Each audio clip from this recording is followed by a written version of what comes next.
No, we didn't. They want to. One place to start chatting. Yep. I have to let these people in, right? So. That's okay.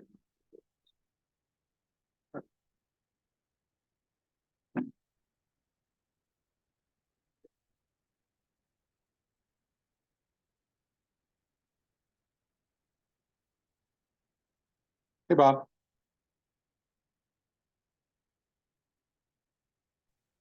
Can you hear me now? I can hear you. Can you hear me? Yep. For some reason I wasn't getting in. Me too. Just finishing dinner. I did too. I'm sorry I'm late. Yeah. Let's wait for a couple of minutes and see if, or at least a minute, and see if Jim joins us. Okay, I'll be right back. Let me text him too. After- I'll finish well, dinner.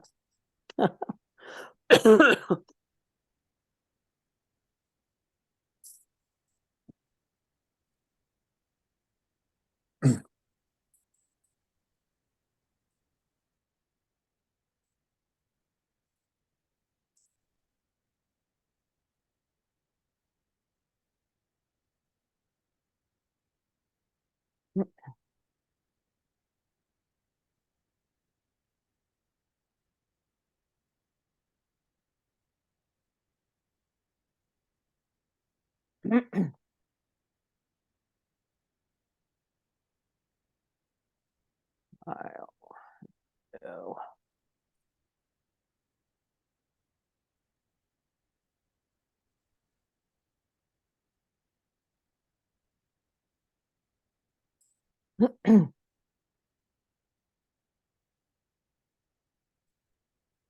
How's it going, Bob? You okay?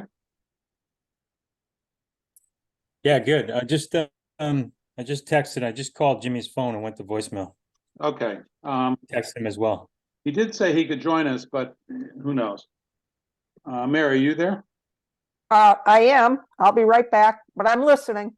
Why don't we, why don't we get started? Together a real loose agenda. Yep. I don't know if you guys got it or not. Yeah, I think so. I think I sent it out. So, I mean, basically, let me just go through it. The first thing, and not to get really official about this or officious about it, but the first thing we should do is, review what the purpose of this subcommittee is, just so we're all on the same page, and I think we already are, but in my mind is to review the existing lake ordinances, concerning all the activities on the lake, and then if needed, make any recommendations for changes. Everyone agree with that? Yep, totally. Yep. I mean, it's pretty simple, obviously. Let's rewrite the town ordinances where we need to. Right. Just to let you know, I've asked Mark Walter to ask the town attorney for two opinions. One, if the town ordinances are enforceable on the lake from a state standpoint, because the state owns the waters. And two, if we make changes, do we have to go to DEEP for their approval of the changes? I asked Mark that question about 2 weeks ago. I have yet to hear back from him. I've talked to him a couple of times.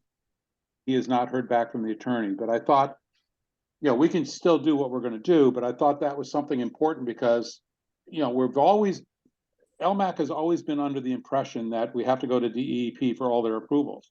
Well, is that Right. true? I mean, we don't know. We think it is, but we don't know. So probably what the town attorney will have to do is talk to the state's attorney about it, not to DEP, because they'll say, of course you have to come and see us, but it's got to be, it's a legal thing more than anything else. So I've asked him for that opinion.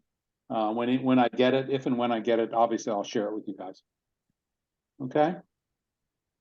Yeah, so really what you're saying, the lakes in Connecticut, and Connecticut could in fact be governed by the DEP, but they may not be. It could be governed by the towns as a recommendation to the DEP, and the DEP just, so therefore we're kind of off the hook. Yeah, all bodies of water in the state of Connecticut are owned by the state of Connecticut. The Got town, as you know, Managed. bottom of Managed. pardon me? I'm sorry, they're managed by the state of Connecticut. They're not owned. Now, I don't know as our lake is owned by the town. I know the bottom is owned by the town, but I'm not sure about the water. Correct. Right. The water is managed according to the deep definition. Well, I'd have to go back and find it. but- that's Deep's definition. What I want is a legal definition, not Deep's definition, you know? Sure. Who knows? I mean, over the years, things change and people assume things or whatever. So I just asked Mark to kind of clarify that for us, or have the I town. don't think that changes our goal. No, I don't think it does. I think it's Yeah. just important for us to understand that, so that if we Yeah. present to LMAC something that's contrary to what we've always thought, then I think it's important for everyone to know that. No, I agree. Good. Yeah. No, it doesn't change what we're doing at all, not at all. Okay, so, I think we need to establish, what I put together was sort of a procedure of how we're gonna do what we're gonna do. I mean, I think we're all on the same page. Yes, there need to be modifications done to the existing lake ordinances. So Yeah. what I thought was, obviously the first thing we do is review, do our homework, do some research, and then make recommendations to LMAC for potential lake ordinances changes. Is there a top 10 we should be focusing on and then get into the minutiae later? For that, Bob. Let What's me that? go through the procedure first, okay? Okay, right. In my mind, again, I'm not saying this is the procedure, this is what I think it is, and I hopefully you guys will agree. So once we make our recommendation to LMAC, the rest of the LMAC is gonna weigh in, obviously. Right. You'll get a lot of feedback, I'm sure. On the line, I'm sure. this will be interesting. Constructive criticism, Fine, LMAC will then recommend to the Board of Selectmen the right? changes that need to be made to the ordinances, all right? The town is then going to accept those or receive them and then ask the town attorney to weigh in on them, I'm sure. All right. And then once the town attorney weighs in and says yes or no, or wordsmiths it or does whatever he does, the Board of Selectmen will then vote on it to accept, to propose new lake ordinances. There's a couple of ways they can do that, apparently. They can take it to a town meeting where, again, the Board of Selectmen votes on this, but they may wish the general population to weigh in at a town meeting, or the Board of Selectmen can say, no, we're just gonna vote on it right now and let it go. Forget the town meeting. I sense that they'll probably want a town meeting, a public hearing and a town meeting, because they're all politicians. And I'm not so sure. well, It'll be interesting. whatever, it's a lame duck. So Yes. he may just say, the hell with it, I'm just gonna vote on it, Yeah. vote on it. If he were going for re-election, I could see him saying, yeah, I want to hear from the town, from the general population. That's their decision. So, Right, exactly. Okay, so there's two ways they can go. They either go, Yeah. they vote on it within themselves at a normal Board of Selectmen meeting, or they take it to a public meeting where the town would weigh in, and they still vote on it, but they would let the town weigh in on the things. If So- that were to happen, would there be a draft? Would there be a draft that was circulated before the town meeting so they could see what the revisions would be? So yeah, likely. there'd be some kind of a draft. The general Yeah. public would know what is being proposed ahead of time instead of being presented at a meeting. Frankly, Yeah. if they did a public meeting, it would educate. Yes. It would educate, but the other side of that is you could get a lot more people's opinions and Oh, I'm sure. offerings that we're gonna have to go revisit before we Yeah. find these. Yeah. People- No, that's the clear downside. Remember all the public meetings when we decided to have a gate with keys and stuff? Oh, yeah. Yeah, it was Oh. crazy. Yeah. I think there's standing room I think only. there's still some arrows healing in my body. Yeah. So, exactly. Some of them are in your back too. That happens every So then I was looking at the agenda and I said, well, why don't we put a tentative schedule together just to see? I mean, I think the goal is to have this stuff in place by next summer. At least Oh, that, definitely. I think we're all in agreement with that. So I would say that means, spring. Right, it's spring So- and before voting season starts next year. So, which is a Correct. aggressive schedule because we need, as a group, we need to present it to LMAC, I think, at September's meeting.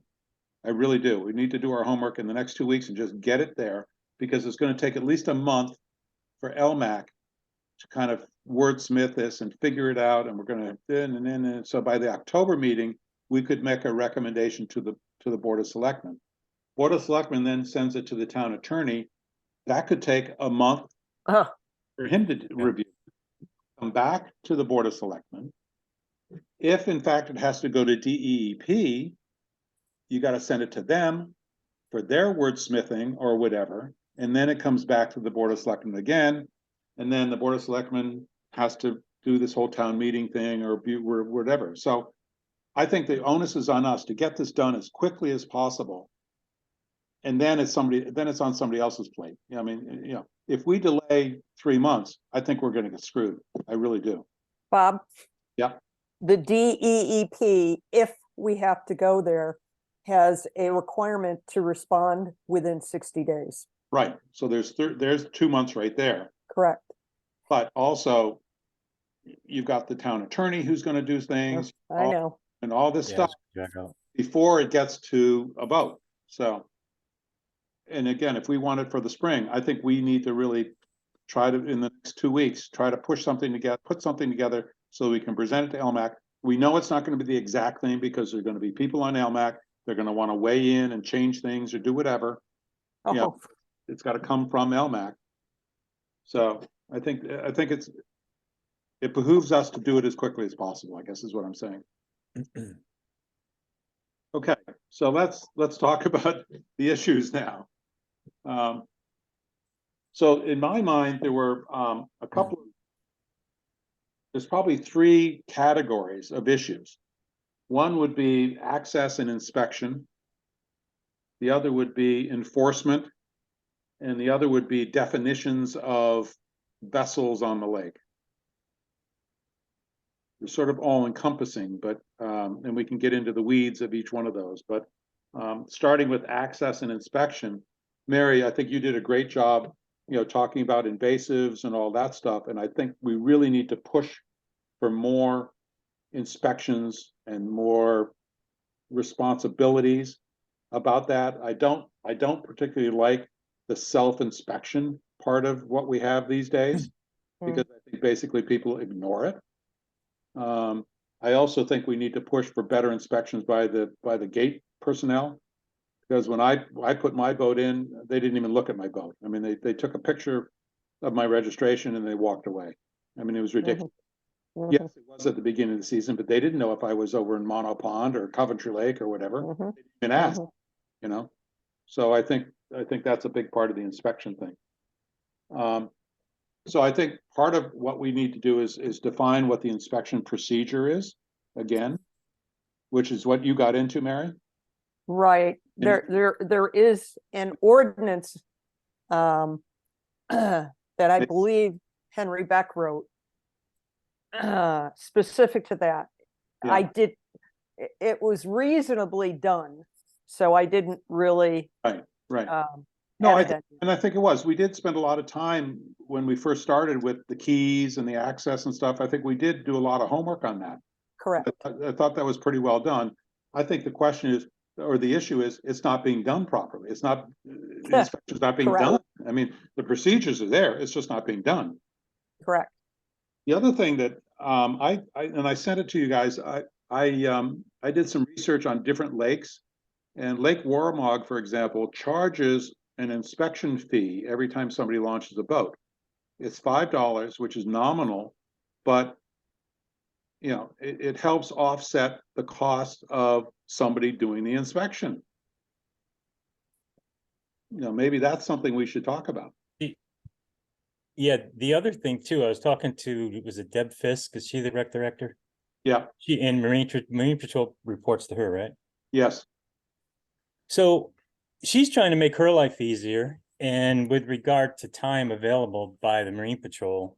And one of the things that I thought we could do is we could leverage the Columbia.org website, create a separate website for Marine Patrol, And if you want to use your lake in Columbia Lake, you're going to be required, you would be required to fill out a registration form online, upload a picture to it, and then submit that to the town before the season starts. So now the Marine Patrol has a record that they can store in their database of every boat that's going to be launched in the upcoming year. Because Deb seems to struggle with creating a database and an access file for each and every boat that are on the lake. And there's really no way to do that unless maybe you push it downstream a little bit and put it on the owners themselves. If you want to, access, I mean, it may be difficult to put in place, but maybe we got to look at how we're doing it from a process perspective.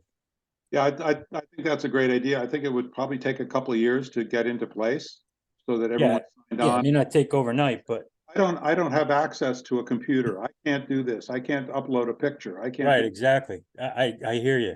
Yeah. I know that could create problems. That we could have a manual access, as a backup. Backup, yep. I guess my problem is, isn't it their job, and let them figure it out? They should be doing what they should be doing. Yeah, actually it is. And it's not that LMAC got involved, I got involved because I was talking to Deb. I finally put the communication The board new up. sign. Put the signboard up, and she started talking to me about, I told her I was working the LMAC wall and dock repair, tracking sheet, trying to put that into the website. And she says, well, is there any way you can help us with art? So it was a side discussion, but I'm thinking how it comes into access and inspection. Could it make people's lives easier creating a database for all the boaters on the lake? And the only time you have to change it is if you buy or sell. Well, the other extension of that would be, you could link in enforcement to that webpage as well. Oh, absolutely. And that's the point. Now all you do is access it with your cell phone out on the lake. Marine Patrol can pull it right up and, put a little check mark by there or something. I don't know. I don't know how it will look, but just a thought. It could be a little longer term, but maybe that's an approach. Yeah, so yeah, I think that's a great idea, and maybe that's something, I don't see that happening immediately unless you want to No, take I agree. over the winter, but I think that's a good idea. But Bob, what are some of the things you're seeing that's not working for the gate? Is it misuse of keys? Is it timing? Is it, they're not doing the invasive species inspection? What are some of the infractions we're seeing? Right now, it's my feeling that Steve Everett is fed up with the whole key situation, and he may be prime for a suggestion to revisit that. And maybe it's either card key access where we could track everybody better, or maybe it's the gates are open at 7 o'clock and 7 till noontime on Wednesdays and Saturdays, so that fishermen can fish 2 days a week, and that's it. The rest of the time it's closed. Who knows? But there's been enough agina about sort of after hours access to the lake that I think Steve is fed up with a lot of the complaints that have been going on. I think changing the key policy is a definite priority when it comes to access and inspection. And frankly, that ties to enforcement. This Saturday, we had a boat on the lake until after 11, and they pulled it because the guy had a key. Yep. Yeah. At 11:15. Yeah. So I mean, all of these are good examples of why we should not have a key. I mean, well, the way the houseboat got on the lake is because of a key, right? Yeah, exactly. Now, the other idea is we could have a key access. There's a lot of good technologies out there. We're upgrading our cameras there, not to do with LMAC, but we've got some better visibility from cameras going in and out. Can we put in a key code? Just like you walk into your house and everybody has that. Or I don't know if you would assign a key code with a identifier per person. I don't know how that would work, but because all you'd have to do is, hey, can you call somebody and say, hey, what's the key code? Or everyone has a unique key code. I don't know if that's possible. Well, card key access is the same thing. You can track. Yeah, card key access, sure. I mean, just have a credit card access and get rid of the keys. Right. Could you could you assign some sort of an access, key access, and it only works at certain hours? Oh, yeah, card key, you can do that. You can limit access via a card key. It also tracks everyone that uses it. Yeah, and what you're saying is you'd have a hard shutdown at like Yep. 10 PM and nobody gets in unless Correct. there's an exception somewhere where you have to call. Or no And- one gets out after Yeah, 10. no one gets out, no one gets off the lake. You know, tie your boat up to the nearest rock and we'll see you in the morning. I think Lake Warramog has a drawdown, I think in October sometime, I forget what it was. But if you don't retrieve your boat until after that, it's like a $75 charge for somebody to go down and open the gate so you can take your boat off the water, Oh, yeah. you know? And we've had that on Columbia Lake. When I was Marine Patrol, I used to get a call, you know, November 15th, I get a call, oh, my boat's still on the lake. Can you come open the gate so I can take it? Well, the other thing I heard in the meeting was with regard to access and inspection and gate usage was the marinas putting boats in and they're not gonna give you the time to stop because the owner's not there. Who's putting, The marinas are putting That- boats in without Oh. going through inspections. That goes back to your potential for a website registration before they show up. right? Yeah, that would work. I mean, But the marinas did provide all the information we asked them for. They provided a list of all the people that they had launched. Yep. So Marine Patrol can go around on their boat and do the inspections, oh, okay. which is So- what we used to so do what- in the old days. It's what we used to so- do. So really, it's not Exactly. an issue then. I mean, why did that come up in our LMAC meeting? Yeah, Why? because people don't know the history. Yeah, Oh, okay. No, because the Marine Patrol is not certifying those boats that have been put in. why not? There are at least 10 that Mike Scalise has identified, put in by marinas, not certified. Why not? That's their job. Well, that goes back to enforcement. I got stopped about a month ago because the guy didn't think I had a sticker on my windshield. And I said, come around to this side. This is where the sticker is. He didn't even know what Yeah. sticker was supposed to be. Mm, So again, I think part of it's enforcement, part of it's education of the Marine Patrol. Correct. So I think, yeah, I think so. So I think the inspection procedure, both at the gate and by Marine Patrol, needs to be better defined. Better education, I think, at the beginning of the season by people. I mean, I don't even know what's the name of the person that runs Marine Patrol? I forget her name. Deb Brian- Fisk? Well, No. Deb Fisk is the recreation director. Brian Ald is the manager. Right, but Deb Fisk, I don't think even has a boating license, does she? Yes, she does. Oh, she does. Okay. And she was out on the lake today, learning a lot of things. It's a bit But- late in the season to learn things, isn't it? Well, she's giving it her best try, and frankly, that's why we put Brian Ald in the manager position, because he is so experienced that he should be the one facilitating and running and doing the appropriate enforcement, et cetera. Right. Brian's pushback to date has been, we don't, and this is what you're speaking to, we really don't have the procedures. Well, I hate to tell them, there's 2 flow charts that we developed last year based on what you wrote in 2019 or 2017, Bob, and they haven't gone through and really utilized those. So, you know, I think we have relatively good procedures on access and inspection.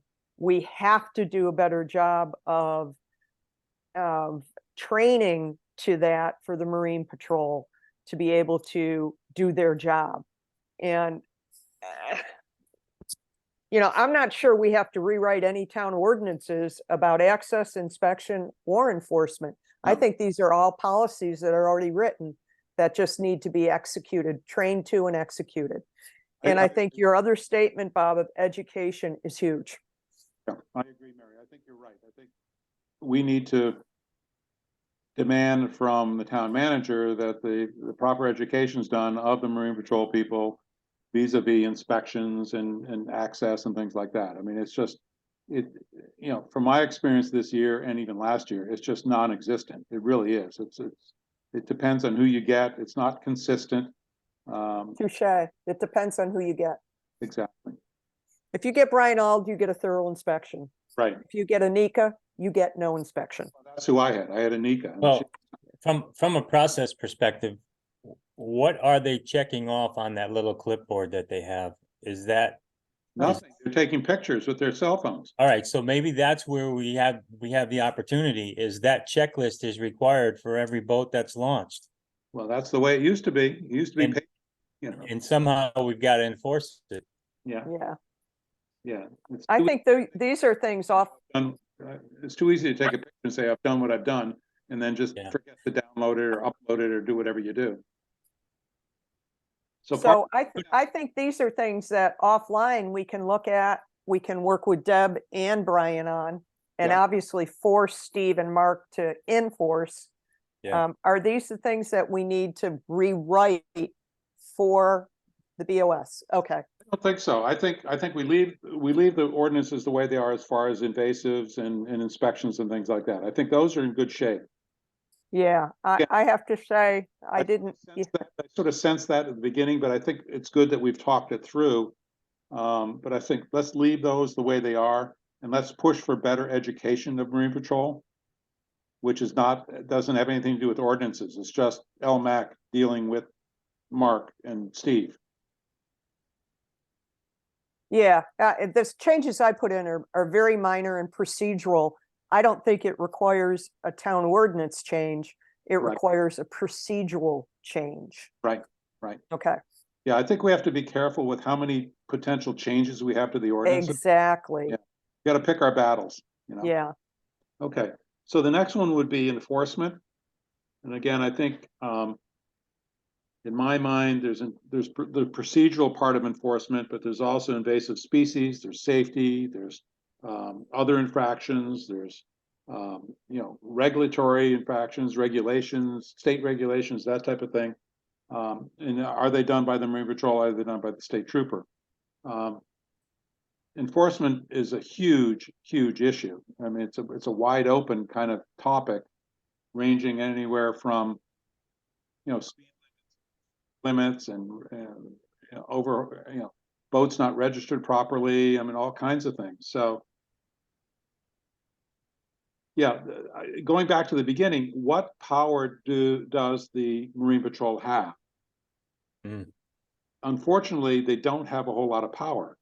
I don't think, from a legal standpoint, that they can go out and use a radar gun, for example, to do speed, correct. because they're not trained for that.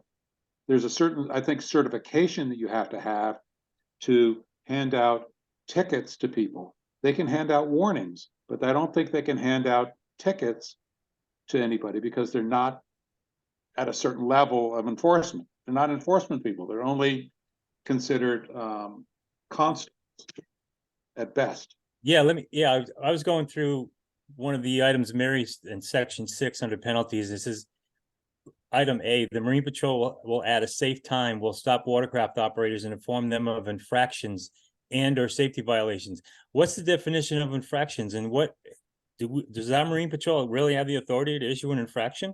I don't think they do. I don't think they do. They can issue warnings, but I don't think they can issue infractions or citations. So it's really just a warning, and they would document the name of the operator in the watercraft, blah, blah, blah.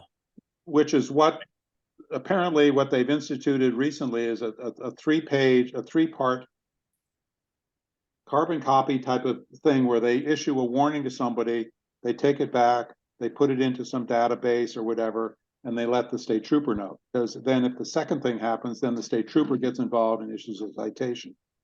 So How are they going to two, do that? How are they going to track that? I mean, two things. before, it's really hard to track. So two things.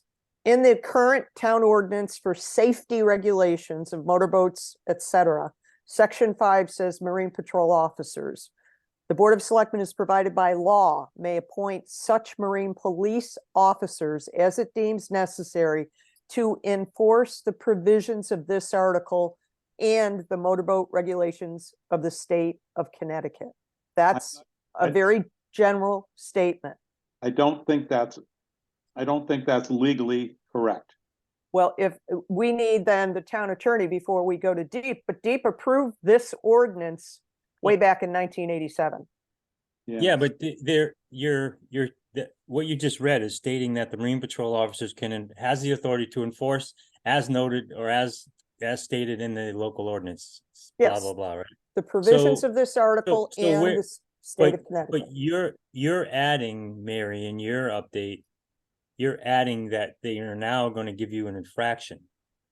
Well, what I'm suggesting is, as I understood it, they could only give warnings so that they could give, and maybe I have to change the language Okay, of infraction to warning, because the first Right. warning is Marine Patrol. The second warning includes a fine. We have to, I put in written warning to include a fine. And the third warning goes to the state trooper. yeah, that's fine. I- It's just on the infractions piece, but yeah, it's really just a violation of safety. Yeah, Safety I violation. can wordsmith that. Yeah, I Um, think, I think the second violation should go to the state trooper, not the third one. And I'm happy to adjust it to that. I mean, I know when I get stopped for speeding, I get one warning, the second time I get a ticket, you know, Yeah, yeah. And So I you're can lucky you certainly, got the warning. I know. if you both lucky agree, I that you- can make that change. Yeah. And we go from warning to state trooper right away. Yeah, I don't know if the second would be state trooper right away. I think you should probably go a third time, but that's just If- my, Come on, if- that's my why? opinion. I'm not, Wait, I'm wait, not wait. tough. I'm not a retired cop or anything. you know? But the enforcement of this is people have to know they'll suffer. If the second violation can be given by the Marine Patrol and it's $100 penalty, that is gonna hurt. At least it would hurt me. Or- yeah, But the Marine yeah, I Patrol guess- can't, Marine Patrol can't give out the penalties. Well, I how do we guess- know I guess that? you I could think do we that. have to, Because you have to have a certain certification as a police officer to give out citations. well, then let's find that out and find out what's needed. And can we get them that? I think we need to check into what can they do and what can't they do? So, And what do they need to do to give out $100 fine? but Mary, what you wrote was the second violation would be within 12 months, $100 fine. There's nothing in there about reporting it to the state police. No, The I third- didn't do the that. The third one, C, for the third offense would be to the state police. So Right, I'm aligned with that. yeah. But and- I think when you pull them over at the first time, you need to tell them that the second violation, by the way, within 12 months, you're going to get a written and you're going to get $100. So that Boom. should be stated. Yep. And Okay. that'll deter them just from that, feedback. I Yeah. think. Aren't, Yeah. aren't two, I, aren't- I don't think we can get into the legalese tonight. I think we have to check and right, see what do we need to do for them to give $100 warning. But reading through it, I agree. I agree with the way you wrote it. I Okay, think that. I'll that leave it makes as that. sense. Is But- that okay, yeah. Bob? Mary, there's two categories. There's one, infractions of ordinances. There's also infractions of state laws, right? Right, Most but of, section 5 says we can do both. right, but there, I'm not sure we can. Well, I'm sure you're not sure, and I'm not sure we can't. Yeah. So I think that's where we need the town attorney or someone legally to weigh in on that. Yeah, my- And if my we previous- can't, what is it, what training do we need so we can? Because I'd like to see these people trained. Or do you get the state trooper involved early on and let him do it or her do it? Well, frankly, I'd rather, and it's a balance of enforcement and trying to be palatable to everybody on the lake. I'd rather our Marine Patrol have a little bit more clout and be able to do 1 and 2. I think involving a state trooper, our state trooper is part-time to begin with. They Yeah, don't you'd live have- on the lake and You're they gonna have aren't a hard even in. time, you'll have a hard time getting them. Exactly. So I really think we need to get an opinion on what do they need to do to be able to give out a $100 warning or fine or whatever we're gonna call it. Yeah, and I think we need to think about what the monetary value is. I mean, it's good to put something in there, but Well, I threw it in, but I will tell you, it used to be $50. If you Yep. just take inflation from 1987, it would be $144. Well, and that's for ordinance, that's for lake ordinances. The boat safety thing is defined by the state. Correct. Every violation has a different value and all that kind of stuff, so. Well, and we can look at all that. I think generally speaking, it sounds like we have some consensus that we need to go with a little bit more oomph in terms of a second violation and a third violation. Yeah, I Make them, agree. there has to be a little pain. There Yeah, has to be pain. so the, not just to play devil's advocate here, the downside of that is people are gonna take it to court. They're gonna appeal. So If- we have to, towns If will we, if, increase their budget for patrol people to go to court. you know what, we're just here to make our recommendations to write. We are not the people who are gonna make the final say and say, yeah, people will take us to court. Yep. And Steve Everett or the town attorney may say, then take us to court. Yep. But I'm not sure that's in our bailiwick to have to Or- make that decision tonight. Or follow the rules. Make it simple. No, I think that's good. I think that's good. I Thank would, you. again, I would have one warning and then you get a citation. I wouldn't do two warnings. The big problem is gonna be tracking those warnings from one Marine Patrol officer to the other to make sure they know what's going on. That's why I want that database. Exactly. Thank you. Exactly. Oh, Yeah. I agree. I'm just leading into that. That's exactly right. It's easy to say, but it might be hard to put in place, you know? Right. Yeah, I just can't believe we can't enter something into a database that, like permit says, warning one issued, Red Boat, Sleepy Hollow Road, as an example only. Warning two issued with $100 fine. Warning three, state trooper. Yeah, agree. We can't manage the procedures and the process, but we have to demand that the process be managed. That's enforcement. Yep. Okay, So it sounds like we have two who want to stick with what is written so far. Rob? Yep. Is it Rob or Bob? I always say Rob. It's Bob, Okay, Bob. but you can call me Rob, so you're not confused with Bob. Okay, Bob one is Powell. Bob Yep. two is okay. Miller. I think it should be one warning and then a citation. And I think you guys want two warnings, right? Yeah, I would prefer two warnings. I would go with that and a fine on the second warning. And we'll figure out if we Oh, have a okay, well, process. that's fine. If there's a second warning with a fine, I'm good with that. Okay, that's as written. Okay, Um, so is that pretty much it for enforcement, do you think? What about enforcement of invasives? Do we want self-inspection or do we want? I mean, part of the thing that I saw was in our current ordinances, if there's any visible sign of invasives, then the Marine Patrol officer removes it from the boat. I mean, that's not our job. That's not the Marine Patrol's officer's job. It's the boat owner's job. No, they turn the boat away. No, have to- no, it says in our ordinance that they remove it. They removed the boat. No, they remove the invasive species. Well, let me go back and review that. That was not the intent when it was written in No, I know. 2017. That's something about removing invasive species and the Marine Patrol people. If Well, anything, the boat owner, No. Now, when we published and educated, they had to take it home, how to wash it, how to use bleach, a 5-day period before it could come back. okay, take after another look at season. that, please. yeah, that to me makes sense. If you were to just remove it, it's still there, in my opinion. Okay. You know, but- Yeah, Talk- that I'm doesn't, gonna go for a minute, just keep talking, please. Be right back. okay. the other So thing is, do people launch boats in areas other than the boat launch?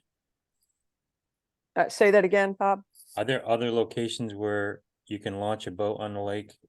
People's home? Very few exist anymore. There are, it's right next door to me. There's a property on Erdoney that has its own launch. Okay, And I think some people launch kayaks at the beach, at the Erdoney Road Beach, but these are all people who live within the ability to carry a kayak Yeah, from I across the agree, but street, so. I think most of them kayaks have probably been other places besides Columbia, you know? If, Yeah, I'm not disagreeing. I think everything should go through the gate launch. If you were to ask me, I mean, whether it's a sailboat, a kayak, well, uh, maybe we ought to have some words around how people launch kayaks and other hand carried devices, or because how are we enforcing invasive species on those right now? Does, oh, if I pull up with two on my car, is the Marine Patrol gonna ask me to inspect them for invasive species, or is that back to the whole education thing? If- As a matter If of you were- fact, kayaks are the worst offenders because sometimes they're inside the hull, the invasives. So, yeah, the Marine Patrol should be inspecting any vessel that is launched onto the lake. Again, agree. is that That's, is that a learning thing for them? Because I don't know if they do it right. I believe they're doing, any boat, kayak, canoe, paddleboard, personal watercraft, or contrivance with or without propulsion and capable of carrying one or more persons, shall be included in inspections. The trailer and other equipment used to transport. Yeah. I'm So reading it that is here, yeah. in the current, but again, Bob, too, it goes back to, is it being enforced? Yeah. Is it happening? Yeah, okay, yeah, I see that here. Yeah. So are we done with enforcement, do you think? I think so. I mean, a big part of it is education, we think, right? And then obviously the fine structure or the warning and fine structure. Yeah, the only thing I put in the inspection is from an educational point of view, that not only should there be an inspection, there should be some sort of a checkoff or checklist. But once it is complete, that everybody receives a copy of the boating regulations and the town ordinances. Yep. Which is what we used to do. They haven't done it recently, so, Correct. yeah. And, good and point. our former, I can say our former rec director threw them all out because he thought that's what everybody would do when they received them. Idiot. That's why he's former. But he didn't believe in education. So is the use, okay, no, the other one you were talking about is definition of vessels on the lake. Is that a third one we're gonna talk about? Yeah, what this is, I think The this is biggest gonna one, the be biggest one? the big Well, one. relative to under enforcement, is that also talk to water skiers and tubers and? Yeah, there's two separate town ordinances, Bob, too. Right, yeah, and I'm looking at them, I'm reading them. In section 1 of the draft that you submitted, I'm going through that, and it, Right. you did add electric engines as well, I saw that, which was good. I'm just wondering for any other new type of boat or creation, if you will, that comes into Columbia Lake, it should be contingent upon the inspection or approval of LMAC or Columbia Lake Association or something for usage. The right? Board of Selectmen. The Board of Selectmen. Yeah. Should we Yeah. add a sentence in there like that, so Yeah. we Let can me- protect what's coming down the road that we don't know is coming? Exactly. Why don't we make that under section 3, prohibiting certain use of Columbia Lake, on Columbia Lake, section FG, whatever it is, and add a sentence that, It's E, section E. yeah. Yeah. In it, to your point, when I wrote this, I wrote, things that should be prohibited include houseboats, any watercraft with enclosed cabin. Now I've added inflatable floating tents. I actually had a person say to me yesterday on the yeah. lake that there are now inflatable floating tents that can be inflated and you can temporarily have an overnight out on the lake. Well, And I instead said, of specifically saying inflatable tents, why don't we say something to the effect that there's no sleeping on any vessel overnight. Well, I think we need to say both. Well, but if we're so specific about things, there's going to be exceptions. We have to think sort of broadly, all encompassing things as opposed to very specific. This type of vessel is not allowed, because next year it could be something that is a hard shelled tent that's on a boat that somebody sleeps on. Well, So- that's why I added nothing with an enclosed cabin or nothing with an enclosure. Well, I was thinking more like you can't sleep on a boat, you can't cook on a boat, and you can't have a toilet on a boat. You can still have a houseboat with an enclosed cabin. Well, Is do that you what we want to want? prohibit cabin cruisers then? Yes, Anything with an enclosed cabin? yes. Why? If you're gonna have a maximum power boat of 21 feet, you're probably not gonna see that. But if you want, if we change our maximum length to everything being 26 feet, you're gonna see cabin cruisers, you're gonna see houseboats with enclosed cabins, of which we already have one. I think What we is do that? have to be more long is- specific. How long is that boat that they launched? Mary? 33 feet. And you're saying, did you put that in here saying that the length would be 33, or are we just bringing examples from other lakes? Now pontoon boats maximum I suggested was 26 feet. 26, okay. And So, that's what Candlewick has, and already on this lake, we have pontoon boats at 25 feet. so that would disqualify that houseboat, right? Yes, it would. Wouldn't it though? Right? Yes. It would. Or Technically. could he argue in court that it's been grandfathered? No, there's no grandfathering of lake ordinances. No, my point is, according to Lake Patrol, that meets our requirements today. It Today. doesn't meet them now because we have no length requirement. But if you change an ordinance, you'd have, it's already been previously inspected and approved, so he's grandfathered. No, there is no grandfathering of any lake ordinances. But that would disqualify other users on the lake then, for that are grandfathered. That's correct. But we don't enforce that. No, we don't, but the legal, And I guess, do we That- want to play in devil's advocate, no grandfathering of lake ordinances. but do we want to go down that path? I mean, that's gonna create The some burden issues. is then on him to take the town to court to allow him to put the boat on the water. Yeah, I'm Well, not talking to him specifically. I'm just saying, I'm worried about other people that are sitting there that are grandfathered today. that we're gonna- What other we're gonna- boats? We're gonna disrupt their lives. What other boats are Exactly. grandfathered? I don't know. But I Well, think- I'll give you an example. And we haven't discussed this yet, but wake boat's gonna come up, I'm sure. yeah, A wave right. boat where you can fill ballast to create waves has already been, as we all know, a very tough issue. But that, And it was an emotional discussion without any facts. Mary, that's an ordinance right now, is it? Excuse Oh. me? Not prohibited. It's not prohibited. It is not prohibited. No, so it's not grandfathered because it's allowed. Well, what my point is If that. we say that- no that- wave that- boats, That houseboat was they just go away. allowed.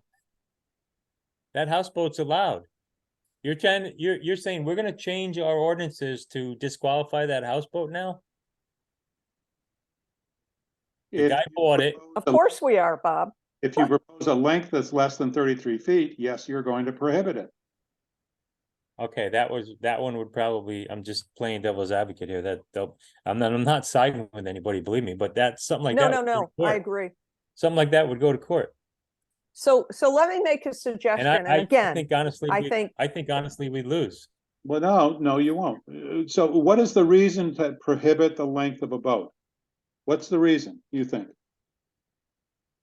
Right now, the docks are only average of 20 feet long, So honestly. if you have a boat that's 33 feet long, that means 13 feet of it is sticking out into the navigable I- water.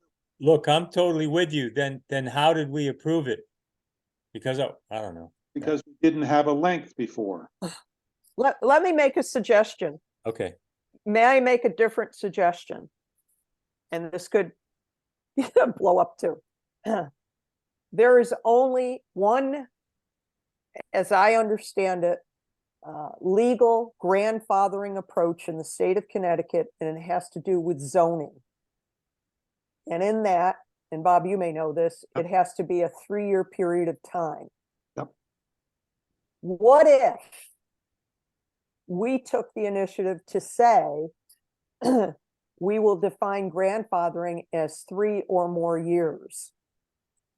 Then we minimize what's already on the lake, except maybe one houseboat, and we maximize what shouldn't be on this lake for environmental safety and so many other reasons. Whether it be an enclosed cabin, a sink, a kitchen, however we want to word it. I like that idea better, and I think we'll still have a problem, but it'll probably it'll probably stand up on its own a little better than the other option, my opinion. I think the legal option, if we didn't have grandfathering, is, well, other lakes do it too. Candlewick is limited to 26, but Candlewick did grandfather those who were over 26. Well, let me ask you this. What would, all right, so if I get a pontoon boat with a 26 footer, right? And I Right? can put a 26 foot. Mine the new pontoon boat happens to have a second story with a slide and a diving board. Am I okay? Well, that's another Oh. thing we should talk about. Should it be only one level? Bingo. I agree. I agree. Because there are lakes that prohibit more than one level of boat. So that should be specific to our ordinance. I believe it should be, yes. Okay. All right, say that again. Well, Watercraft. what I'm saying is that, well, Right. right now, the ordinance wouldn't, our revisions wouldn't disallow us to buy a second story with a slide and a diving board. Watercraft had only one story, something to that effect. Yeah, Again, it that's what can we be just said, right, Yeah. exactly. Okay. One story, Mary, 'cause question, Mary, you were differentiating between sailboats and pontoon boats and motorboats as far as length was concerned. I think we should just have one overall length for any vessel. Okay, so we'll see a 25-foot powerboat on this lake. Could have a 135 It will have a 135, yeah, or 150. Could have a one, or 150, yeah. They don't make I think 150. there's, I don't know. I think there's downsides. I think the visual impact of a 26-foot pontoon boat is bigger than a 26-foot bow rider. yeah, it is, definitely. I Well, think. then we better in the ordinance also address engines, and I'll tell you why. I was told a week ago that there's going to be a certain model of boat, ski boat, coming on this lake called Dynastar, which has only outboard engines, but the engine has been configured down to get to 150. Configured down from what? I believe 250. No, that's not going to be acceptable because that's not the original manufactured engine. Well, we better write it in the ordinance because it ain't in there now, which it's- is why I wrote it in the ordinance. We haven't accepted those in the past. Well, that doesn't, and we didn't accept houseboats, and look what happened, and that was in the ordinance. Well, I no, do think we do have to be, we didn't accept houseboats that were lived on temporarily or permanently or had a discharge toilet. We didn't define houseboats any other than that way. well, respectfully, I think we better put in engine being of the original manufacturer, because we're gonna see that happening. Yeah. And the more people can't buy something that they want at 225 or 250 or 280 horsepower, I think the more we're going to see people trying to reconfigure engines. So are you Well, saying that, especially since they've stopped manufacturing 135 horsepower inboard outboards. So, That's true. are you I know. saying that the serial number is gonna dictate the horsepower?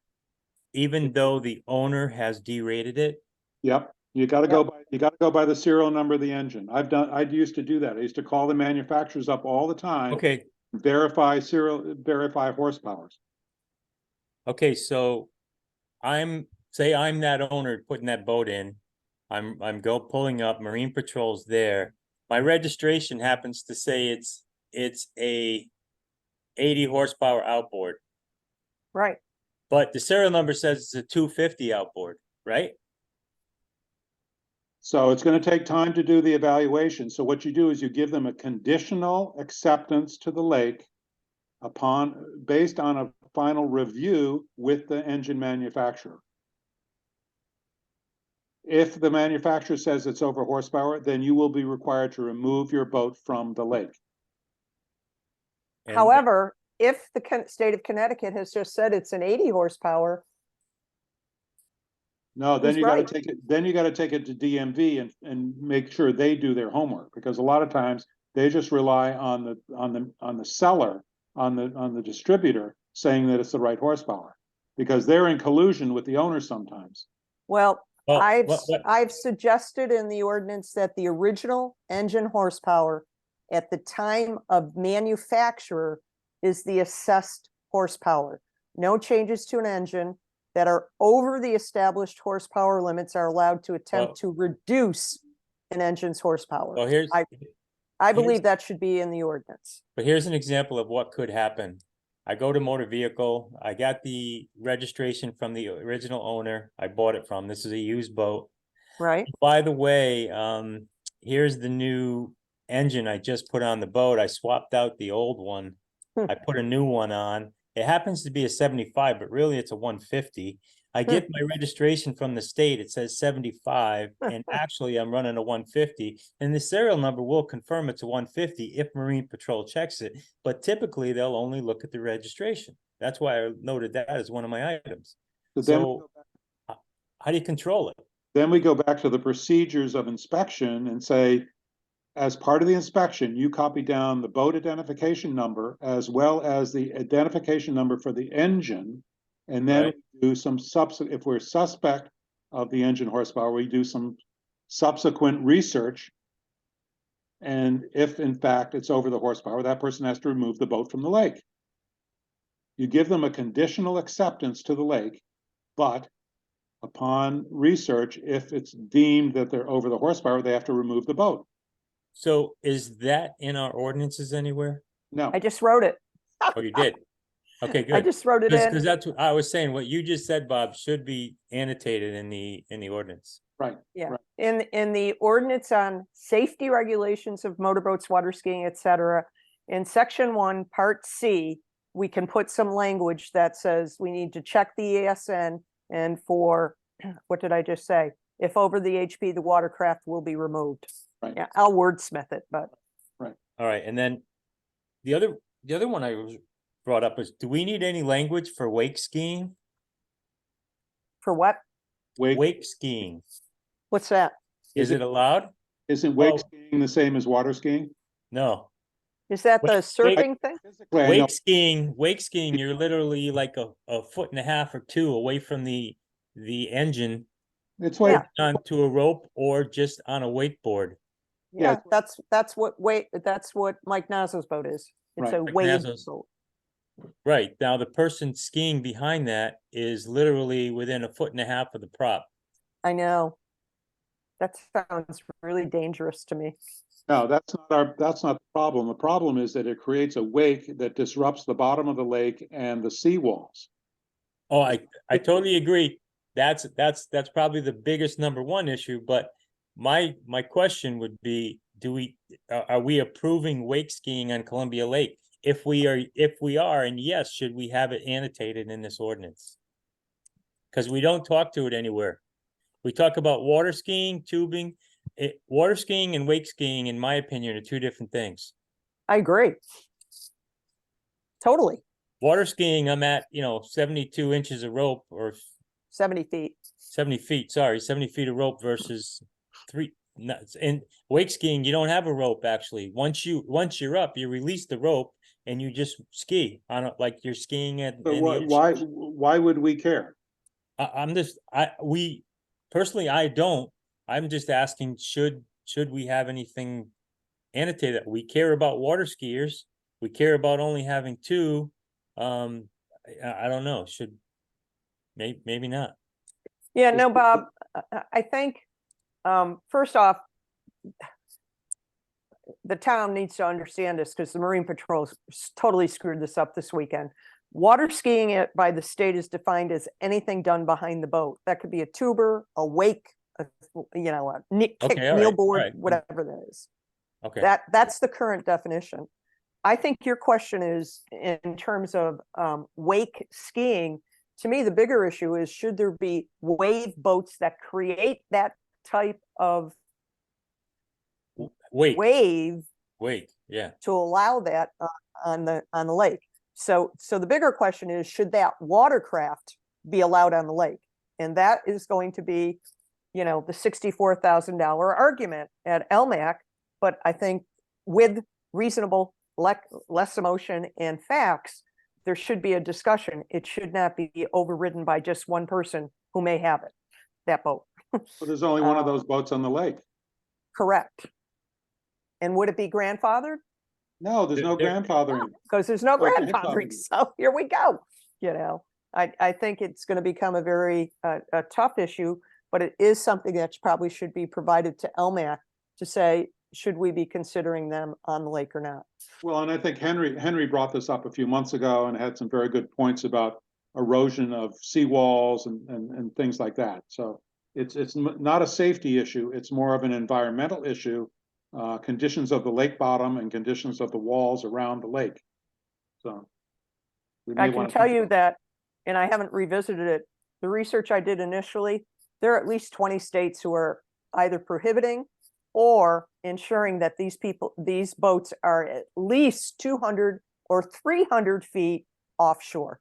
Yeah, and Yeah, maybe I've that's the actually- way we do it. Maybe that's the way we Yes. address it, is they have to be 300 feet away from the shore. Yes. So they're basically in the middle of the lake, not disturbing the majority of the bottom or the seawalls. yeah, now that could potentially go in as an ordinance, right? Yes, Correct. very definitely. Okay. Yeah, All right, good. So that was a good discussion. I think that would Okay. be a good change because it would give you another 100 feet or so for the wake to dissipate before it hits the Yeah. seawall. that's a So- good compromise, I think. I'll throw that into the safety area. The safety ordinance someplace. Under water skiing or in that area, and just say relative or specific to, or should it be in the town ordinance on which recreational watercraft we allow? Probably under the definition of, no, I think it goes under, Water skiing. we have right? setbacks, where we have, you have to be 100 feet away from the shore. Okay, that's the safety one. Put it under the distance part of it. Okay, I got it. Let me And get to that. what was the length of the vessel you said, Mary? 26 feet, you said? Yeah. All right. Should it be 26 feet and less, or less than 26 feet? Well, do they make a 26-foot? They I make, don't know, there's they- a 25 foot now, but. so it should be 26 feet and less. 26, yeah, that sounds good, and less. Okay, hold on. Let me get back to that one. Let's see. So there seems to be no consensus on having maximum lengths by watercraft, sailboat, pontoon. You just want 26 or less? I think so. I think that's easier that way. It's more all encompassing. Yeah, I mean, a 26-foot bow rider is pretty big, isn't it? Yeah, it But if is, it's but only, I if could, it's only powered by an 80 horsepower outboard, it's not going anywhere. No one's gonna buy it. or 150 diesel. That's all you can get now. Oh, you can get a diesel on this thing? I didn't know you could get a diesel. You can get a Yep. center console 26 foot with a diesel engine, Yep. 150, Oh, wow. 150 horsepower. Yeah. No one's That's an gonna, out- no one's gonna buy that on this lake. No one's gonna buy that on this lake. I never say never. You never No know. one's gonna buy a houseboat. And now they're the thing. All that is a glorified pontoon boat. It was built and designed as a houseboat by the I know, manufacturer. but it's on a pontoon body, on a This is, pontoon hull. Yeah, This is a 150 outboard, you're saying, or an inboard? inboard. It's an inboard. It's that- a 135 horsepower inboard outboard. The only 150 you can get anymore is a diesel inboard outboard. I Right. think it's made by, oh, it's not Mercury, I forget, Volvo. It's made by Volvo. So the maximum length, just go to 26 feet for all boats, yeah. all watercraft? Yep. Length Okay, And I think we're good with that because 26 there's feet. precedent of that. The Candlewood Lake has that. So if we get to DEP and they start questioning it, we can say, look, Is- you already approved it at Candlewood Lake. well, Deep demanded Candlewick go to 26 feet. Right, right. That was a huge Are- discussion. Is this where we add this single story as well? Yep. Or- Yeah, I put that in there. Okay. File Single, save. single level. Story or level, I would say level. okay. So no basements. No, no balconies. All right, I got rid of that, and now this is where did I put, watercraft only one level. So one of the things that, and I think it sent it to you guys, is the state prohibits self-propelled water skis and surfboards, hoverboards, things like that. Oh, yeah. So that's a Yeah, state. Mary, you put that in there, Mary, right? Want to reiterate something to that effect? And what Mary wrote was no person shall engage in any device for Or- airborne purposes such as The water, flyboards, hoverboards, and foil boards. right, Yeah. those are prohibited by the state. Well, Kite sailing or we might as well parasailing. prohibit them too. Well, we don't want to duplicate things necessarily, but is there a way to say, not be so specific, but say no vessels above the water or below the surface of the water? In other words, submarines, you know? I think, what is the downside of putting in such as, particularly since the state has already said such as Right. hydrofoil Oh, I boards? think you can put in such as, but again, to my earlier comment, what about the unknowns that we don't know about that are coming, that are being designed and created today? You know that device that you tie to your legs and you pump it off of a jet ski and you get airborne? Yeah, Yes, that's jet pack. prohibited. Yeah, but what is that? It's Is called it- a jetpack. Yeah. How is, Okay, where should is we- that prohibited? Should we list that? We should maybe. Where is that prohibited, Bob?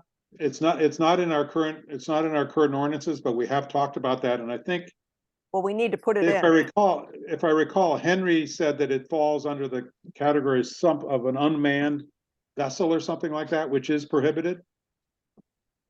Where? I'm I not didn't sure. see anything on a, I'm not sure. Well, Yeah. it's like a radio controlled boat. You can't have those. So why don't you just add Mary to jetpack. section G? Yeah, Add that specific item to section G? I think we should. What I would And also again, suggest is you say no hydrofoils or jetpacks, because hydrofoils are accepted in the state of Connecticut with permission from the Commissioner of DEP or the Coast Guard. Well, we So- already had kite skiing and parasailing. Back in 1987, there wasn't a jetpack. There wasn't a hydrofoil. I think Right. we should put them in and just say such as. Yeah, I think Any that's a good idea. device for airborne purposes. Yeah, And or we should probably put underwater. That jetpack was underwater by 12 feet. You Yeah. could hit one hell of a rock on this lake in 12 feet. well, and you could also, there's one-man submarines, these electric powered submarines that somebody's gonna come up with. Yeah, I'd like to get one of those. And Get it now, Bob. Can I grandfather that? You'll be grandfathered. All right. No person shall engage in any device for airborne or underwater purposes such as jetpack, flyboards, hydrofoil. Yeah. Foil. Yep. Yeah, that's good. Okay, got it. I gotta save this file, save as. This is draft 2. so, we're gonna stick with the horsepower limits we have, right? Yep. I hope so. Yeah, I don't think, speed limits are tough because I think the enforcement part of that, it gets very involved. You have to have certified equipment, you have to have the personnel that are certified to use it. I know What do you, I have fought in court with speed guns. Radar detectors and radar, I mean, I've What- won a couple of cases because I was speeding and they didn't have the speed gun calibrated properly. There's a lot of stuff that gets involved with that. So I think the reason we have horsepower limits is to limit the speed, basically. So I don't think we need Yeah. limits as well as horsepower limits. I'm fine with that. I did put in a section, and I guess it's in the other ordinance. Let me get there. Where's the horsepower? I gotta find it now. Uh, is it in the Is limiting it, is motorboat it limiting motorboat section? section, or is it in the safety section? Oh, it's not in that one. Wait, I'll get to the other one. Water skiing, must be above here immediately. Where's the horsepower one? You know, it's buried somewhere. Oh, here it is. Now, how did I miss that? It's in here someplace. No person shall operate a motorboat. Figure 8, no person. I might have goofed in saving something and didn't get the horsepower in here. Because what I put in was if there was an electric boat, what the hell is that? Or a jet, it had to be converted to horsepower. Yeah, what happens with the jet skis, they're measured in kilowatts. Right. A lot of them are built in Canada, which is a metric system up there, so they do kilowatts instead of horsepower. And when I used to be on Marine Patrol, we used to convert that to horsepower. There's a formula that you use, and I gave every Marine Patrol officer the formula, and they would convert it. Well, we're going to have to do that for electric engines. Right, exactly. You have to do that with electric, because those are measured in kilowatts. Okay, the original other engine types such as jet or electric propelled engines will be converted to horsepower to assess if they meet the horsepower limits. Right, exactly. Okay. What section was that? I found it. Thank you. Yeah. Okay. What So we're section was good with that? that. Excuse me? What section was that? Section C of the regulation of motorboats. This is the safety regulation of motorboats ordinance, section C. Got it. This- Okay, this yeah, I is- see it. I yeah. see it, yeah. I'll Yeah, have to what that- It's wordsmith all Article that. 3, Article 3, Section C. Yeah, I'll have to wordsmith all that. It's So I section- think, so getting back to that, I would agree that we keep the horsepower the way it is, but not talk about any speed limits.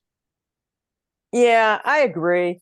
I don't think Well, we're gonna how- get a, It's Shouldn't either it, either you have one or you have the other. You can't have both. So I think the horsepower is gonna limit things, especially if we say 26 feet, because somebody's gonna put an 80 horsepower on a 26-foot boat, that's not going anywhere, you know? So- Yeah, if they want to do it, what the hell? But, should there be kind of a general comment that says all, boat owners should operate or attempt or operate their their vessels in a safe manner, blah, blah, blah, at all speeds and be in control of the vessel? That's part of the state boating regulations. Yeah. Okay, Don't do it, if they don't do it, you're So- gonna on that. so that's really learned or granted under your safe boating license. yeah, that's Okay. kind of the boat certification. Oh. Or like all vessel operators shall operate their vehicles in accordance with the State safe boating, boating certificate regulations per the state of Connecticut or something. yeah, we should have that as the beginning of all ordinances, I think. Yeah, that might be a good idea. You can say unless otherwise noted by these ordinances, because we override some of the state regulations. Right. You can override a state regulation if you are stricter. You cannot make it less strict. Correct. Like the sunset one, Yeah, our the sunset one. that we have is contradictory to what the state says. And it's always an issue when you first stop somebody. Because it's like, well, the state says this. I said, no, the local ordinance overrides the state in this particular instance. Correct. So should it be in the purpose section of this where we reference a kind of a point, where we point back to the safe boating certificate with regard to safety and safe operating? I think it should be Yes. right at the very beginning, yes. okay, what ordinance are you on so I can pull that up? We were just discussing where the speed is really taught during your safe boating certificate Correct. course. I think in general, Bob, we should say that all state voting laws should be adhered to. Right, there you you know, go. are So in the purpose, with the exception of anything noted herein. all state voting laws. Go again, Bob. All state voting laws shall be adhered to on Columbia Lake Okay, with the exception of any local lake ordinances herein, okay, because we do have the ability to override the state if we are stricter. correct. Okay, so that should go in the purpose section of our front. motorboats. Yeah, right up Good. front. Then Good. now all of a sudden we can go back and say, you didn't adhere to the state boating law. Okay, But should we be specific to per the safety boating certificate license or something? No? I would just say state boating laws. All right, okay. because that does include your boat certification. That includes registration, that includes safety, that includes PFDs, it includes water skiing, I mean, it's all inclusive. Yeah, all right. And What's it's- interesting about the safe boating course is they never teach you how to run a boat. I hate to say that, but they don't. You're right. There's no practical. Yeah, You're right. here's your certificate. I don't know how to drive a boat. It's like taking the written test for driving a car and not taking the driving test. Yeah, no, I hear you. Anyway, okay, yeah, this one's good. I think we've hammered that one out. Yeah, okay, so the next thing I had was hours of operation. Hours of operation. Feel that 7 AM to 10 PM is the right amount of hours? All right, where are we? That's on the other. That's on Article 3. I think it's Section A, Yeah, it's on the motorboat one. right? isn't it? Yeah. That's under safety regulations. Oh, yeah, Regulation of motorboats. I'm getting there. I keep opening and closing these. Okay, yes. Article 3, section, where is it? 1A? Article 3, Section of A, regulation of motorboats on Yeah. Columbia Lake. I think this is fine. Well, it says internal combustion engine. I think it should say any engine, because the electric engine is not internal combustion. Oh, I did put in no person shall operate by internal jet or electric engines on the waters of Columbia Lake during the following hours. I just think you say any engine. But if you say any engine, you are prohibiting the trolling engine of a fisherman. That's exactly right. That's my point. Well, okay, Do they need to be out there at midnight, or do they need to be out there at 5 o'clock in the morning? Because the well, then potential that's is, a different discussion than the engine. well, the potential is that, yeah, I have an electric engine, but I also have an 80 horsepower outboard that I'm gonna use to get across the lake, and then I'll use my electric engine. Which happened at 5 AM a week ago, Right, according to someone on Upper Woodland Terrace. it happens all the time. So, Are we suggesting a change that is limiting no engines from 10 to 7? or do we change the hours? So if I'm a rowboat operator, I can launch? Yep, a crew, Yep. have at it. A kayak, have at it. So I Have a want, board. I want to fish between 10 PM and 7 AM. I can use a kayak or a rowboat. Sure, Okay. I mean, But what does I'm just throwing this out. I know there's gonna be pushback from the fisher people, but, you know, well, that shouldn't be our concern because that'll be the board's concern and let them change it. Is it the right thing to do to prohibit all engines on the lake at nighttime is essentially what we're asking. I don't know. I think it is, but I think we ought to have some wiggle rooms for somebody who wants to come on the lake at 5 AM. Because fishermen do start fishing at like 5 AM, you know, maybe sooner, but Yeah, I think that's why we just have to enforce trolling. And you know what? At least a couple of the fishermen who are out in front of my house early in the morning, and Muffy is a 4 AM-er, they're usually trolling. Yeah. She'll tell me if they're using their engine. But you know, why don't we just I don't leave know. it? Let's leave it the way it is, and let's leave, yeah. This it's a bigger issue. It becomes an us versus them issue. The people who want to get on the lake who don't own, it really can become a big issue. we And I don't don't want know if we need to create that. the fishermen. let's leave it the way it is and leave it as internal combustion engines, so they can use electric engines. Okay, Electric motors? Is- why don't we just say trolling engines only? well, but you control with a gasoline powered engine. Oh, Well, Is Well- is low powered way of moving your vessel and dragging a fishing line behind it. It has nothing to do with the type of engine. well, yeah, but we don't want people to have their internal combustion engine on. So leave it the way it is. It says you cannot use an internal combustion engine between 10 PM and 7 AM. but then you can put a jet ski on it.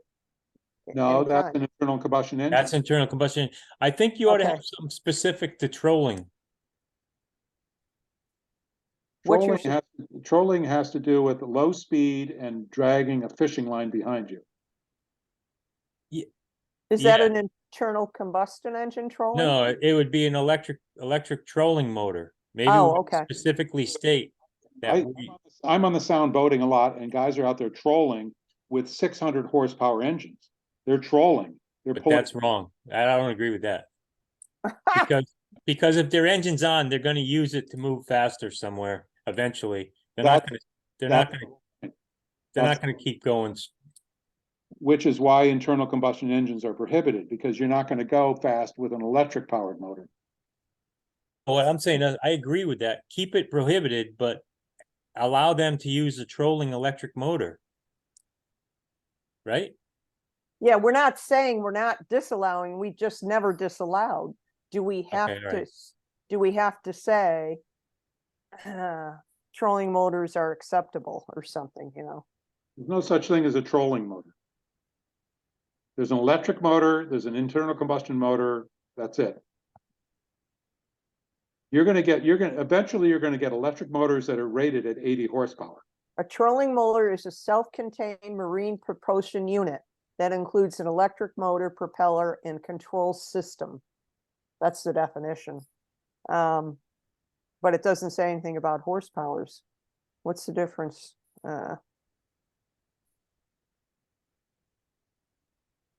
Trolling motors are measured in static thrust.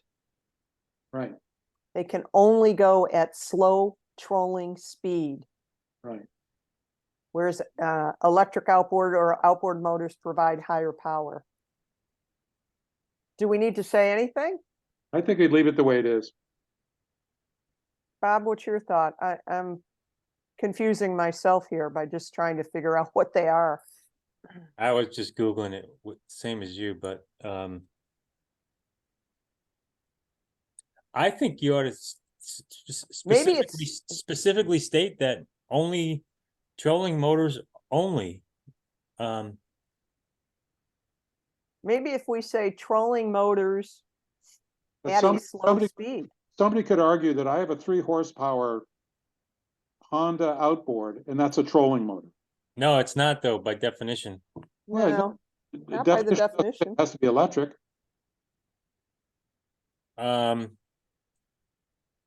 Yeah. 20 years ago, guys were trolling for fish. There were no such thing as electric motors. Then, okay, then maybe we need to be specific on the size of their trolling motors. If we're gonna regulate IOs and outboards, let's regulate trolling motors, Oh, right? You can't have more than what's the biggest trolling motor we allow? what is the horsepower on a trolling motor? Usually, trolling motors measure between a 1/2 horsepower and 2 horsepower. But it still could be an internal combustion engine, right? No, No, it says it's a trolling motors aren't internal combustion engines. They were Well, 20. I hear what you're saying. You can use an outboard to go trolling with a bow rider. I hear you, but I that's could have a 2 horsepower Honda outboard and I could use it for trolling. That's what people use on their dinghies, on big boats. all right. We need some language around it somehow, but I don't know what it is. But The way it's written, is Well, no internal combustion engine shall be used between 10 PM and 7. so by default, that allows you to use your trolling motor. Yes. Okay. Exactly. I guess I'm okay with that. 5 years 5 years from now, in 5 years from now, when an electric engine becomes 50 horsepower, then maybe we have to worry about it, but. Well, I think they are now. I mean, electric engines, but that's a different topic. Don't worry about that. Oh, but as part of this, okay, so let's just leave it the way it is, but as part of this, it starts to talk about the periods of time, like April 1st to September 30th from 10 PM to 7 AM, October 1 to March 31st, 6 PM. Why don't we coordinate it with the lake drawdown or something like that? Because right now, it says after October 1st, I can do whatever I damn well please. Wait, Read the things. so what is your recommendation? Well, somehow we coordinate it with the lake drawdown. That Says it- instead of saying between October 1st and March 31st, Well, it says October 1 to September 30th, 10 PM to 7 AM. October 1 to March 31st, 6 PM to 8 AM. Are those the right times? Is that what we want? We could leave it the way it is, which is fine. well, I don't know, tradition. I think it is from a perspective, or maybe it should be October 15th. And who cares that we, on November 1st, do this? Yeah, you missed 2 weeks on the odd years. Yeah, maybe we should say between October 15th from 6, because A, the sun goes down by 5:30 or 6 anyways by Yeah. October 15th. How many boats do you want out there It gets too cold to fish anyways. How about- kibitzing around? I'd suggest we'd say change October 1 to October 15, which happens to coincide with the drawdown every other year. On the even years, yeah. Yeah, but you know, it makes sense that it's in the realm of we're preparing for winter and the drawdown. Yeah, yeah. Does that make sense? Yes, I thought that was my point, Mary. You picked up on that, yeah. Bob, do you agree? Just October 15th to March 31st? Yeah, I'm okay with that, yeah. Okay. We got through that one. Bob, you had a lot of good stuff on here. Yeah, they Uh, were just notes, but I think we touched on some of them. Yeah, One of the things. I'm one still of- kind of hung up on this trolling thing. On what? Um, On what? the trolling motor. Oh, No we're person back shall there. operate. No person shall operate any motorboat internal combustion engine as a trolling motor on Columbia Lake between the hours of 10 PM and 7 AM. Okay, go, Think- yeah, that's good. Go for it. I'm Say thinking, that again, I'm wait. thinking we need to be specific and state that you're not allowed to use your internal combustion engine as a trolling motor. You can only use an electric trolling motor. I mean, by So default, okay. Okay, but the way you said that, to play devil's advocate, that means I can go 30 miles an hour with it then. Because it's not a trolling motor. Oh, I'm so confused. Okay. No, I no, liked no, what you no. said, Bob, too, It's- there. Specific, Bob, but you know, the too specific you get, the more I can find exceptions. No person shall operate. Go You- ahead, Bob. As of right now is I can't use an internal combustion engine at all, whether it's trolling speed, medium speed, high speed, whatever. I can't use it. No person shall operate their internal combustion engine as a trolling motor between the hours of 10 PM and 7 AM. Okay, so what if I want to water ski then? Can I water ski? It's not No. trolling. Well, okay, back to my original comment, that's why I wanted to Including- be specific to you. I agree with what you're saying. So I wanted to be specific and state that we have to have something in there. You can only use a trolling motor. Including at a trolling speed.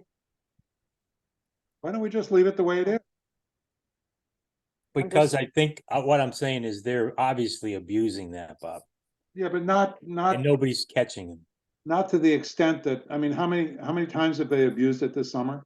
But it's kind of a gray area. It's still a gray Kind area. of a gray Yeah. area. It's not, if we look at the ordinance, it's not specific. You can't pinpoint one thing. By default, they can, they're gonna read into this that they can use their internal combustion engine as a trolling motor. And what I'm trying to say is they shouldn't. No, be able right to- now it says you can't use an internal combustion engine at all, no matter what. I know, you but can't they use are it. using it. Yeah, but then they're in violation, then the Marine Patrol. What I'm saying is they're thinking in their minds, they're reading between the lines and saying that I'm troweling with my internal combustion engine. It's the same thing. can't That's use- what I'm saying. They're thinking to themselves it's the same thing, and we know it's not. But this first sentence is absolute. It says you cannot use an internal combustion Look, engine. I agree with you. Let's just leave it. We'll beat this to death. Let the Marine Patrol deal with it. You know, let them get up early for once in a while. and- Yeah, let them do a 3 a.m. spot check once in a while. All right, God, we can't get them out of 10. Stop that. all Okay, right. One other I thing, put I it back to where it was. so one Yeah, other put it back to where it was. That's good. Put it back to where it was. thing that I thought we should add is that something about alcoholic beverages and illicit substance shall not be used by the operator of a vessel. Now, we can't do breathalyzers, we can't do anything, but we can state, and other lakes have done this, is that absolutely no alcoholic beverages or illegal substances shall be used by the operator. Isn't that a state regulation? I'm not sure it is or not. It comes under the safe boating certificate course. It is it is a regulation for Connecticut State. Now, I think you can still drink and drive, you just can't, you have to be under the limit. Oh, I don't think so. That when that little kid it became her law, I'm not so sure. Emily's law I- or whatever. The last DEEP seminar I went to spent a lot of time about how they do breathalyzers and how it's legal. You've got to bring people ashore. They have to be ashore for half an hour to get their land legs back. I mean, it has to be a certified person doing the test, all that stuff. So I'm not sure. I mean, I don't think it hurts by putting something in there because it covers us. No Again, we're person not, may operate a boat while under the influence of alcohol or drugs. right. A person under 21 shall be considered to be under the influence of intoxicating liquor if the ratio is 0.02. So we don't want to go down that route of determining if they're drunk or not. All you, No, none no, whatsoever. but that's the boating regulation. I mean, the state regulation. Yeah, but we're Um, talking about levels of intoxication. yeah, they can do that. Yeah. Trained to do it. We're not trained to do it. We don't want to go down that route. So I think it's easier just to say none whatsoever, so that if in fact it gets to a point, it's easy to determine whether somebody's been drinking or not. So do you want to just take no person may operate a boat while under the influence of alcohol or drugs, Yes, period? Is Okay. that in the original ordinance? No, I don't think so, but it is in the state boating. I just quoted it from the state boating regulations. they measure Well, then intoxication, that, don't they? yeah, so that's covered in our purpose statement. No, the state measures the level of intoxication. If I have one beer, I'm still under the limit. Really? According to the state. No Uh, person may operate a boat while under the influence of alcohol or drugs. Is that what we want to say? That's Yeah. what the state is saying. Yes, they go on to say the ratio, and it's going to be, I mean, 0.02. I'm not even sure I could have a glass of wine and not be a 0.02. We don't want to get into the weeds of what's the level. I just want Yeah, to, no, you just want to repeat what the state says. right. is what you're, There's okay. another lake that has it in their ordinances. I forget which one it was, but Where should it be in which ordinance are you suggesting that be? I'm not sure where it goes. Well, why don't I throw it in and offer it up someplace and we can debate it at LMAC? Yeah, take your pick. Yeah, just I'll put it in. just I'm sure that'll come up at LMAC. I had it under Article 3. I think I put in an E after Article 3, Section E, Oh, okay. Well, let me throw it in there. because it talks about hours of operation. It talks about other kinds of operation. What the heck? My computer just went nuts. Stop that. Okay. No person shall operate any motorboat, blah, blah, blah. I would just throw it in. If people bitch about it, then we'll take it out, but Well, I hope they don't, but yeah, I know. saved. I'm going through some of my notes, which I think I red marked on things I sent you guys. On the next section, which talks about water skiing, shall we also say water skiing and tubers, or the state defines water skiing as anybody pulled behind a boat? Well, I did put in our ordinances, water skier, tuber, or other towing activities on the waters of Columbia Lake.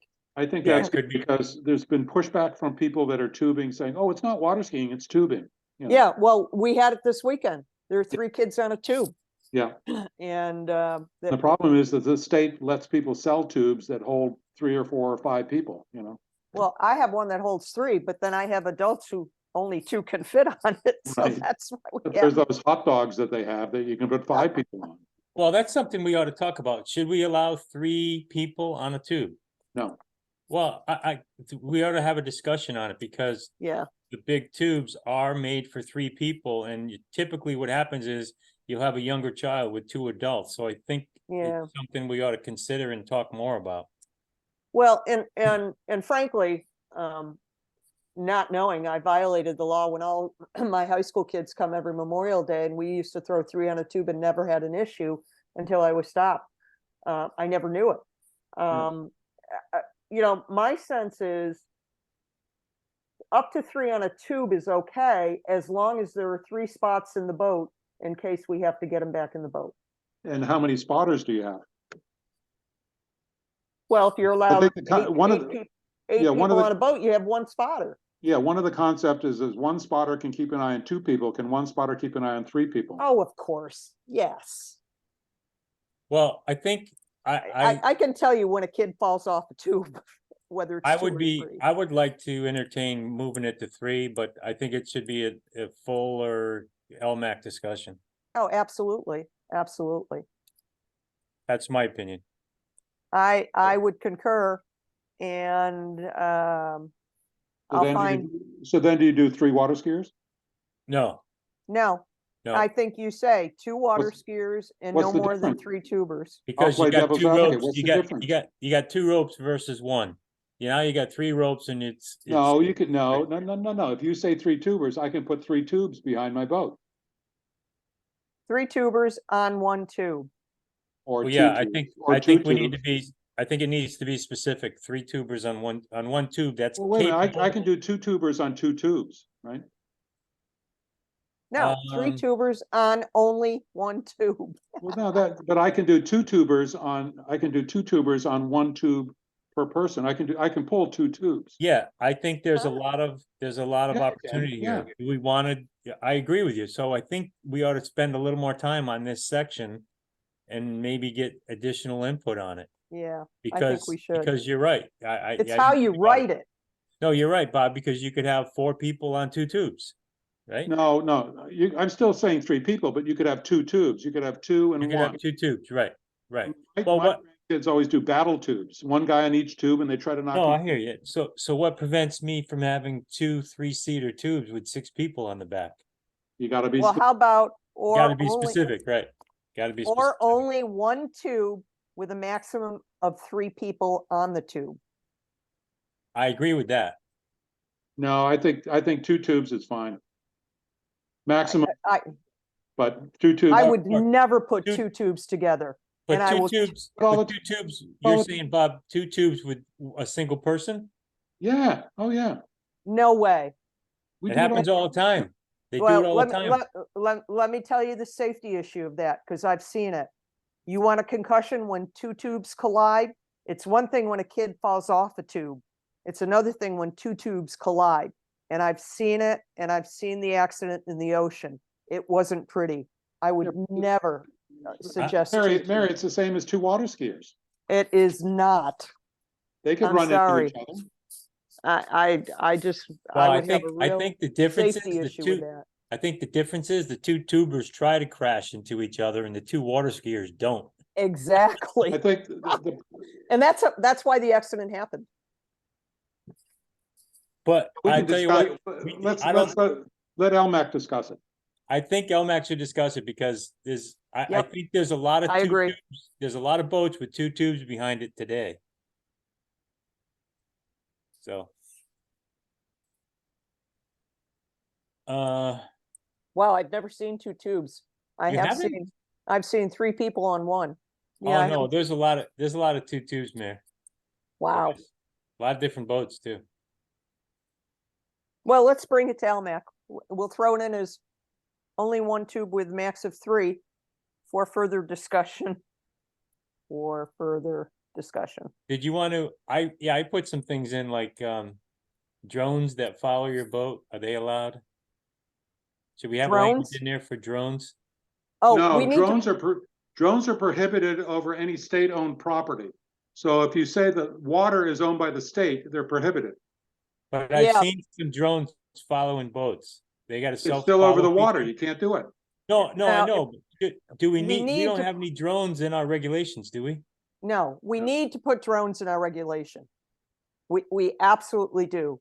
I have more people to my right and to my left who now own them, who I have said, these are against the law. This Saturday, I can send you the pictures they took of me. I was furious. They're all over the lake now. We really Which do is it? need.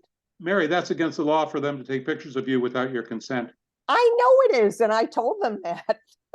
I read them the federal regs as well as the state regs. Okay, I think, However, the state regs do say you have if posted, we are not posted as a state park or forest. Therefore, we may not be under that law. so why don't we preclude it then? I agree. Just someplace we need to put 2 drones in. Okay, And, I mean, just say they're prohibited. By federal law, technically they're prohibited. right. However, Oh, I did. Yeah, I agree with that. Let's put something in there, but Yeah, I I have had a- another one. I had a kid pull up on his telephone the federal regs to show it to me this weekend. And he had a different site and he said, I can do this. And it's like, no, you can't. It's So, unbelievable. so let me ask you this. I'm gonna sell my house next week on the lake and I got a realtor come over and they use a drone. They're not allowed to go over the lake and take photos? No. Touche, Bob. And you know what I was told? And why did that multi-million-dollar mansion 4 houses down just have a drone over it? Look at the pictures when they went up for sale. Yeah. Touche. Um, So, All right, I so think- let's put that in. One of the other things on the add drones, wait, add drones. Okay, Article 2, Section E, oh, where are we?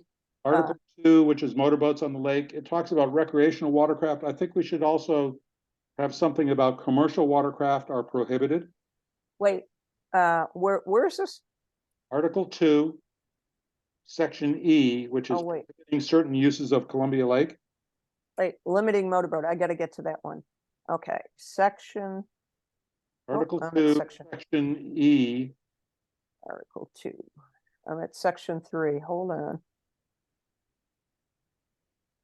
No, I didn't add every ordinance section in. So, it talks about residential watercraft on the lake. I think we should also have something that says commercial watercraft are prohibited. why? What do you mean by commercial? Somebody's gonna Have a rental boat that they take out with 20 people on it. oh, Wait, say that again? you're saying yeah, like a pontoon boat for hire. Pontoon boat for hire, I'm gonna have 20 people pay me $20 a piece, and I'm gonna take them out fishing on the lake. The only exception would be our lake consultant, but Well, no commercial. I hear what you're saying. No Just commercial. anticipating, are the kayaks we rent considered a commercial boat? Ah, well, that's a good Yeah. question, that although the town is exempt from any regulations. So, yeah, no commercial motorized watercraft or just no commercial? no, I'm just throwing it out, just to, Yeah, no, I hear what you're saying. I think it's wise. Because God knows, just, people, let's talk about Yeah. it. The next Yeah. one is under radio-controlled motorboats. Those are, prohibited. I think radio-controlled sailboats should also be prohibited. wait, paddle boards, pontoon, electric jet skis, what do we put in here? Old motorboat. Radio controlled why don't we just say watercraft? Okay, that's good. That's even better. Yep. That encompasses it all. Okay, And that's Got it. where that houseboat that are used as permanent residents, I think somehow we have to address that. oh, I took permanent residents out of Yeah. houseboats, but we probably should say any watercraft that would temporary, because those new floatable tents are, somebody was gonna buy one, and I said, I don't think you should. And I think, Bob, I think you addressed this about grills on boats and things like that. Maybe we say that there's no cooking devices, no sleeping capabilities, or no toilet devices on any vessels. Yeah, I would agree with that. Yeah. Wait, hold on, temporary, permanent. Uh, Because what am I putting? Temporary or permanent? Sleeping, cooking, or toilet facilities. Well, that's why I asked in one of my notes, I said, can we have a toilet on a pontoon boat? A No, You contained, need, on this, lake, contained I don't port, think you need one. I mean, think about it, a contained porta potty, instead of going in the lake, they can go in a porta potty. oh, well, Bob, the lake is 1.5 miles long and 1 mile wide. Come on, you need to go to the bathroom, go back to your house. No, look, I'm just playing devil's advocate on a lot of this stuff because it could come up. You That's know, why Yeah, you're I wanna- right. Opens the door to, oh, is this a chemical toilet or is it discharge toilet or? Yeah, whatever. it could be. Gonna Yeah, inspect it, you know. all the above. I don't know if we want to get into.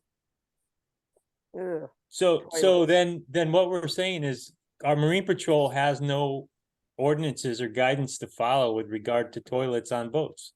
That's right. That's right. So you're saying there's no toilets allowed? Is that implied? That But no if- toilets are allowed? that means We it's- can't, we should say it if we're gonna say it. Well, yeah, that's my point. But if we say no temporary, permanent sleeping, cooking, or toilet facilities, All right, so we'll leave it at that. I did have another one that I would it's kind of a nit for me. Clockwise, counterclockwise. oh God, that's a tradition you're gonna find hard to change. But should we be specific? Should we have a recommended statement in here? Because people don't know. A lot of the new people that haven't read the ordinances have no idea and they go the opposite way all the time. Wait, there is no ordinance right now. There is none, but I was always taught counterclockwise. Ugh, Some of the older people do it clockwise. no, ugh. The majority of the boats that go on Columbia Lake go counterclockwise, not, and some of them don't. Wait, the boats that go by my house every night, wait, this is counterclockwise? Yeah. And this is clockwise. Okay, so yeah, they go counterclockwise. You're right. Okay, I gotta figure Yeah. this out. Mary, But why would you do one versus the other instead of both? it's a safety issue. It's the safety issue with regard to safe boating certificate, port and starboard, with regard to driving your boat. And Ah, a lot of lakes have it specifically stated in their guidance, in their guidelines. And this is So, what, so I'm not saying one, we should No, say it's either one or the other. I'm saying we should advise people to go counterclockwise, because that's kind of historically what we've been doing. And it just gives the person some direction, a boat owner some direction to go. it's not a regulation, but it's suggested. Yeah, it's suggested. I'm thinking, how do we put it in as a suggestion? add a. So maybe we just bring it as a talking item to LMAC, okay? We can just leave it. Okay. No, I 'Cause We started- don't need to solve it. I just think we ought to talk about it. That's all. Okay, I'm putting something in that we'll talk about it. CW/CCW question mark. Watercraft direction.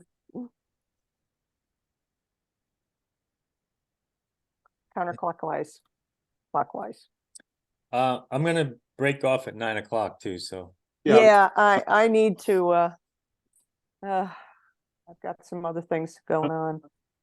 Okay, so where are we? I think we've really addressed a fair amount of this stuff. There's a little bit of wordsmithing that needs to be done on a couple of items that I think we can kind of talk about later, but you know, changing motorboat to boating, you know, I mean, all kind, you know, that kind of thing. Yeah, that's minor stuff. Yeah, it's minor stuff, so I don't think we need to talk about that. You got drones down Yeah, here. the other nit I had was, if you're a pontoon boat operator, why are you driving around with your docking lights on? I agree, but that's not a regulation. That is an But from a operational issue safety, that the Marine Patrol should govern. right, Wait. because it's a safety issue, because you can't see your port and starboard lights if you're blinded by docking lights. Right, What are docking lights? Those big headlights? yeah, the big Yes. headlights. Oh, that People annoys the heck out of me. people drive their pontoon boats like they're driving their cars.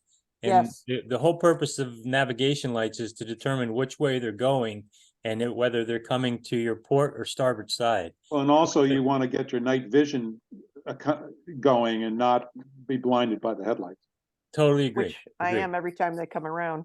Yeah, Just there's only, something I think that so we could have a little discussion on. We don't need to solve it here. I think that's an educational thing for the Marine Patrol. Yeah, agree. But Marine Patrol is usually off the lake by the time your docking lights are on. Yeah, I was gonna say. Well, then we talk about hours of operation for Marine Patrol.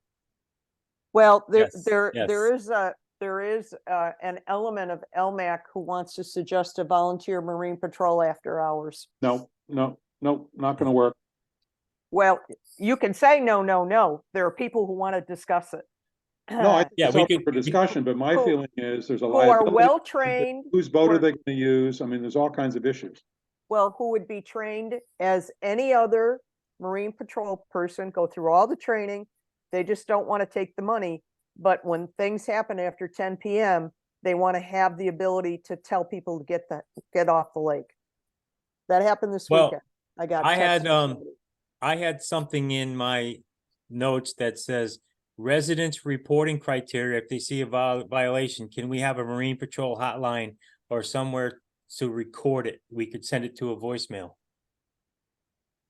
The problem is at night, you can't see hull numbers and you don't know. We had one on the lake last night. I took the spotlight to them and they got right off the lake. Well, maybe if you I have do no idea who it know, was. if you do know and it's a repeater, you happen to identify the person, should we have a hotline to report it? Yes, Yeah, no? no, I mean, I think a hotline is a little different issue. I think the Marine Patrol hours, and maybe you're right, Bob, maybe we should just have 10 PM on weekends, go to 11 PM on weekend. I don't know. It used to be 9 o'clock, not sunset. Used to be 9 o'clock. I well, like 9 o'clock. Sunset, right now sunset's 7:45. I like well, 9 and- o'clock. I think 9 o'clock's good. 9 o'clock, which should be bare minimum, with the exception of Saturday nights, Right. perhaps after 10 or after 10:30. We used to Because do All occasionally, the activity is happening Saturday night. We right, had, occasionally we used to stay after hours. It was sporadic, but purposely sporadic so that people didn't know if we were gonna be there or not. and I maybe used to- that should I used to happen. stay Yeah. out, when I was on duty, I used to stay out till midnight. I think it needs more discussion. Okay, Marine Patrol hours. Right, That's not necessarily an ordinance, but No. I think it's something we need to bring up. I think that's. a good- Unless we're gonna write an ordinance for Marine Patrol. And I think we They're- could they're write an generally- ordinance for Marine Patrol and not have to have deep involved. They're generally docked within 20 minutes after sunset. Cause I see them come in all the time. Yeah, well, I'm not sure this is a town ordinance change. I think this is a policy change. It's We have not- all these policies and procedures for Marine Patrol and we're following 50% of them, Right, So I think we do have to consider the hours. and that's all part of the discussion with education and things like that, so, And in 3 minutes, the other thing for Marine Patrol, why do we have 2 on a boat? because it's a waste of money. Thank you. Good Uh, question. I saw that this weekend. It makes no sense to me. It's been It going is on for some- happening every weekend, Bob. The budget for Marine Patrol used to be $30,000 a year. I don't know what it is. I don't know what it is now, but if you No start idea. weekends. Yeah, it must be more if we've got 2 Marine Patrol people on, right? Why Well, do- one's supposed to do the gate and one's supposed to do the lake, Right. but the gate guy must get bored, so he gets on the boat. I don't know. I think there's still somebody at the gate. I think there's 2 people on the boat. I mean, you're talking 3 people? Oh, Yeah, I can't. No. you can't leave the gate unattended God bless I America. don't know. We'll unless, see. I Per- think, unless the rec person's doing the gate and then. no, I think what happens is one of the lifeguards will either get a hold of the Marine Patrol person or go in the office and get a key and open the gate for them. The lifeguards aren't trained to be Marine Patrol people. They're not looking. No, to do they're basic- not, but I'll tell you, that's happened to me with two of my boats that I launched. And I had to wait for the Marine Patrol guy to come back and inspect me, but the. Yeah, I was- do believe they call the Marine Patrol and bring them back. yeah, I they just don't do. get two on a boat. No, they did call him back for me. So in the 1 minute that we have, today is Wednesday. When's our LMAC meeting? Next Wednesday, the 6th, 2 weeks from today. Oh, good. Okay, so Yeah. we have a little bit of time for me to update these ordinances, Yeah, would you Get do them- that? That'd be great. Yeah. get them to you for review, draft 2 for review. yeah. Again, I have no pride of authorship, make the changes, or we'll make the changes at LMAC. What I would suggest, Mary, is once we sort of agree that it's the way we want it, can we send it out a day or two early to the LMAC people? Oh, I think we should. Yeah, so that we I- can have a I- really good meeting at LMAC, productive Bob? meeting. Yeah, I don't want to miss that one. Yeah, So, and the other thing I'd like to suggest, and Bob, could you ask Mike Nazo as the subcommittee, could we do this in executive session? Okay. Yep. Yep. No recording. Yep. Let's get through it. yep, good know, point. I like that, a good idea. Thank you. Been there, done that. Let's just put it that way. All right, so executive session next meeting. Yeah. That we do whatever we have to do that is immediate, but then adjourn to executive session for the bulk of the meeting. Yeah, I think that's good because I think people will be a lot freer about how they say things. Exactly. Yeah. Exactly. And I think we need that. Yeah, I'll, when I talk at the meeting, what I'll do is talk about the schedule and we want to, present it on the 6th for discussions. Let's ratify it by the next meeting, by October, so we can present it to the board. Okay, Even if we have to have a special meeting as an interim or whatever, let's just get it done. Okay, we're gonna need the bulk of 2 hours to review 2 ordinances, I would say. I agree. So, So if we could get executive session, that would be yeah, awesome. Good. Guys, thank you so much. yeah, this has been good. Thank you. I appreciate it. We've All made right, I'm sending the progress, note off. I'm sending a note to Mike right now, so. and I'll get something out. He's out of the country right now. He's due back next week. So, Nazo? yeah, they're in Iceland. Oh, good for them. Oh, nice. I'll get something to you guys, hopefully. What's today? Thursday? Tomorrow? No, tomorrow I'm gone. Today's Friday. Wednesday. Today's Wednesday. Oh, Wednesday. By the end of the weekend. Whatever. Yeah, sounds Okay. good. Thank you, That'll Mary. give you time. Thanks, Mary. I really appreciate it. All right. Okay, guys. Hasta la Yes. vista. Bye-bye. Thanks, a lot, guys. guys. Good job. Thanks. Awesome.